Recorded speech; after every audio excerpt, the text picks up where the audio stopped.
Hey YouTube, this is Scandalous Dee with the Real Housewives of Atlanta review, season 6, episode 2. Alright, this episode starts off with, was it Kenya and Nene? Anyway, I'll just start there. Kenya and Nene, they want to have a little chat. You can tell the producers were like, y'all need to chat it up because, Kenya, she gonna have to get some airtime or something to film with somebody because nobody likes her, nobody wants to film with her, and if that happens, then she's off the damn show. So that's what happened with that. And then she was just like, I didn't like how you just came at me at the bar one thing. I didn't like how you had me, just have to read you all the time. And she was just like, well, I'm just going through a whole lot, oh, you just don't understand. And she was just like, really? You and these crocodile tears? Now, surely you are not homeless. You are not homeless, and you need to stop trying to front and be the victim. And she was just like, oh my God, Nene, how can you go off? And then, she was just like, I still have a little problem with you inviting Walter. And I'm like, if I have to hear this Walter thing one more time, I'm going to scream. Literally, I'm so tired of Kenya and her Walter thing. And she was just like, well, like I said before, he's good friends with Greg, and we invite whoever we want to. It's our wedding. You were not there. And she was just like, well, nobody really comes and, checks up on. She was like, you burnt a lot of bridges. She was like, you burnt a lot of bridges. She was like, you've been texting Phaedra's husband, Apollo, and that's not cool. You really owe Phaedra an apology. And then she was just like, well, maybe we could meet up. She was like, okay, I'm going to try to meet up, get you to meet up with all the women so that y'all can squash the beefs and so you can redeem yourself a little bit. She also goes, Nene goes in. She was like, you can't live with me, but I'll try to help you find a place. I'll try to be nice like that. So she meets up with the girls and everything, and Lord have mercy. Oh, Portia, she got a new hairstyle, new little short wig. Looks cute on her. I like it. And everybody in Phaedra was just like, that's her hair, that's her wig. Phaedra, I'm like, stop hating Phaedra, because you really do need a new hairdo. Seriously, you need something new. She looked like she had just got through going to her funeral. I think she said she just got through coming from a funeral. But anyway, they sit down, and she was just like, I really want to get down to this text messaging thing. And can I just say, when they said that last season on the reunion, I was like, what? How in the world is Phaedra just not going off? Because, I mean, even though she knew, I still would have been like, how in the world did you and Kenya even get each other's numbers? I mean, me and Kenya had a deal about the Donkey Booty or Stallion Booty DVD.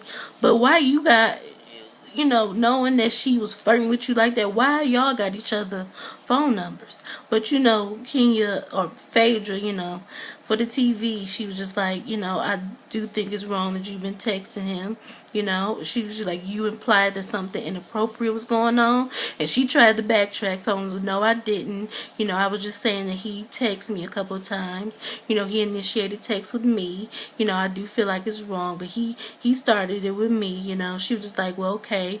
She was like, well, if I did anything, wrong, I just want to apologize. She was just like, well, yeah, okay, that's fine, but you also need to apologize for saying that me and Apollo had AIDS. And everybody was just like, AIDS? What? And, they showed the clip about how she was just like, yeah, you need to go, you and Apollo, you need to go down and get an AIDS test for sleeping with the convicted felon. And everybody was just like, what, the AIDS? And I do remember she said that she also said how she was going to knock Phaedra out, how she will be pregnant and picking her teeth up or something like that.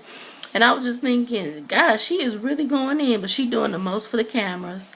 And That's another thing I don't like about Kenya. She just say whatever for the camera. She was like, "Oh, girl, you know that in the heat of the moment, yeah, I did say that, but you know, I didn't mean it like that. You know, when we be arguing and stuff, we may say something." And she was just like, "Well, if I did say anything, you know, I just wanna, you know, apologize." She was just like, "Well, you know, me and you are not gonna be friends or anything like that because you crossed the line, you know, but me and you, you know, I could be cordial." And then Candy was just like, "Well, you know, this my dog right here, Phaedra, and if you flirted with her husband, you'll flirt with any of us. You know, I want to kind of believe that you were sincere, but, you know, I don't really believe that." And she was like, in the confession, she was like, "I kind of want to believe that, but I don't think that's going to happen, no." And then, they show her saying something about Portia. "You saying something so stupid," because Portia was like, "Well, yeah, for you to be texting her husband, that was wrong. You shouldn't have did that. She shouldn't even have to told you. You should have just known better." And then she was like, "Lord, this chick gotta say something stupid." And then Portia was just like, "Look, I do not have to be here. I'm going through a divorce. I could be at home trying to get my life together, trying to get my finances together, and you are not a good friend. You're never going to be a good friend." And she was just like, "And you really just wasting our time." And then Nene was just like, "Has anything got resolved really?" I'm like, "No, get Kenya off this show." And I'm just tired of her. But anyway, go to Cynthia, who has been having fibroid problems. I did notice that in Nene's I Dream of Nene, people were saying that her stomach was sticking out. Maybe she was pregnant, but I never really believed that, just because Cynthia too old to be having a baby. But this episode, we found out that she had fibroids, and you know that she been eating a lot. She been really sick. And then, you know, Peter, he is supposed to be the supportive husband. He not being supportive at all. He over here, yeah, because every time you took another cupcake, I was thinking, "You plan on modeling again, girl? You know you gotta be fit and all that." She was just like, "Yeah, the pressure's on me to lose weight and do all this type of stuff, but I'm having problems because I got this fibroid issues, and you know, I've been having problems eating. I can't control it. So I've been feeling like a pregnant woman." And then, you know, she goes to the doctor, and the doctor's like, "Well, you've been bleeding heavily. You know, you haven't been wanting to have sex." And then, you know, that's when it registers to Peter that, you know, it's a serious problem. And, you know, he tries to be supportive, and we see that she's going to get some surgery. She doesn't want to get a hysterectomy because she wants her uterus. I'm thinking, why? You not having any more children, you know, as long as you have a, you know, vagina, that's all that you need if you want to, you know, you and Peter want to get it on. But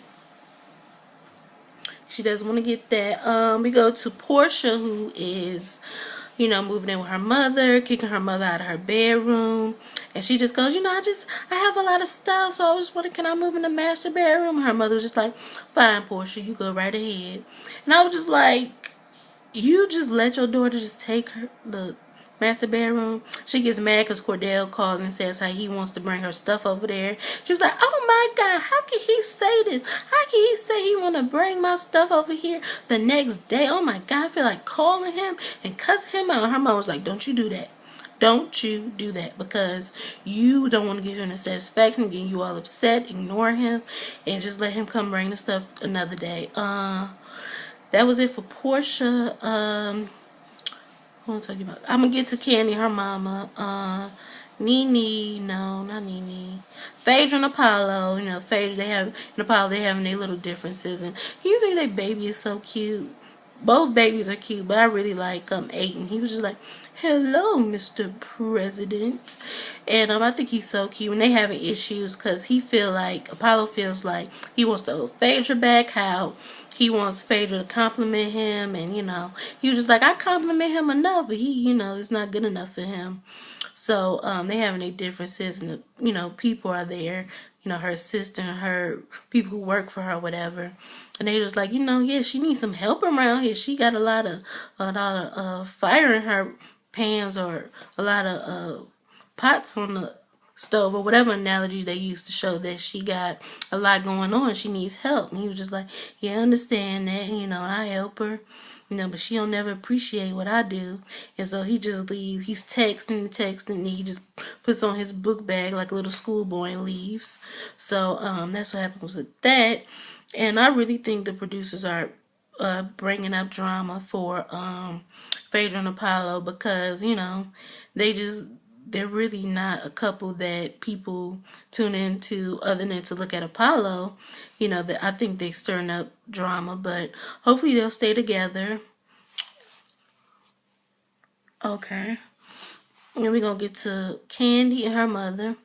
And Candy's mother has a problem with Todd because she thinks he's an opportunist and that he doesn't do anything for Candy. That he was just like, he living on you. He drinking, he eating, and he doing everything on you. He don't pay for anything. You just like, he pays the monthly bills. What are you talking about?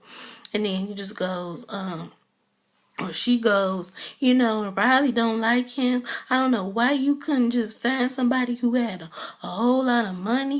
She was like, yeah, I've been with rich guys, but they treat you like crap. They cheat on you, and they don't want to be bothered with you. And, Todd is who I want. Todd is the guy for me. And I feel like Candy is right. She should be with Todd. That's who she wants to be with. Mama Joyce really needs to have several seats. Why are you so... I know you're protective of Candy, but you really need to stop being all up in their business. It's not your business to be telling your daughter who she can and can't be with because you don't like them. You're never going to like anybody. She was just like, make sure you get a prenup. She was just like, okay, all right. She was like, and that ring, he could have got you a nicer ring. And then that's when she started to get all chuckled, like, Mom, this is the ring that I wanted. I wanted this ring. And then, she was like, I know. She was like, I didn't care about the cost, but I wanted this ring. And if you ask me, I don't care if the ring was $75. The ring, looks very gaudy to me, like a lot of little small diamonds instead of just one big diamond. But Candy liked it, so she was just like, Mossy, you dissing my ring and everything. She was like, Riley don't like him. She was just like, the reason why Riley don't like him is because you be talking down about Todd in front of her. And if Riley really didn't like him like that, she would come to me and say so. So I feel like the mom is just bringing up all this mess because she doesn't want Candy to be with anybody. She wants Candy all to herself, and she goes, let's just say you die choking on a chicken bone, and he come over here and put me out of this house because Candy gave her old house. And I was just thinking, that's what you worried about? She was like, I'm not gonna let anything happen like that. You really overreacting. She would just go, you put that in your paper. And that was it. The Housewives of Atlanta. It was crazy. It was good. Can't wait to see the next episode. Please rate, comment, and subscribe. Follow me on Twitter at O's Midnight Love. And that's OS_midnight_LUV. Follow me on Instagram at DrinkMeUp21. And I'll see you next week. And have a good one.